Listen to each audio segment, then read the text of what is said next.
fell here in Baldwin, Wisconsin last night. That led to many washed out roadways, which residents woke up to all across town this morning. We have had multiple swift water rescues throughout the county. The people trapped in their cars have driven where the roads were no longer passable. They were either washed off the road or they became partially submerged.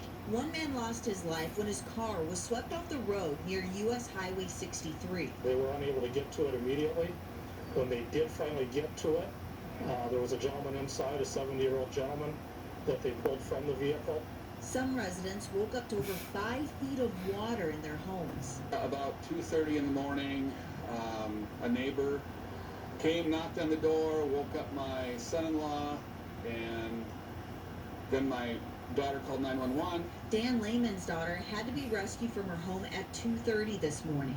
Put her in the payloader. It had a cage on it, so she was safe. There were 2 firemen there with her in the payloader, and then they took her to the community center. More rain is forecast to fall as we head into tonight. The good news is it does look like the heaviest rain will miss this area to the north.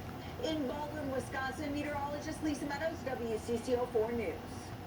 You can track the weather anytime, anywhere using our Weather on the Go app. It is free to download from your app store. One of the former officers charged in the murder of George Floyd will plead not guilty and argue that he was acting in self-defense. That former officer is Alexander King, one of 2 rookie officers whose attorneys have said tried to stop Derek Chauvin from kneeling on George Floyd's neck. Esme Murphy reports.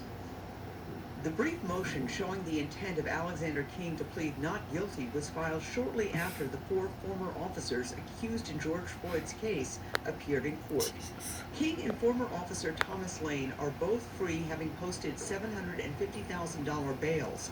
In video from the incident, King and Lane can be seen holding Floyd's back and legs while Derek Chauvin had his knee to Floyd's neck, and Officer Tu Tao was keeping the growing group of concerned bystanders away.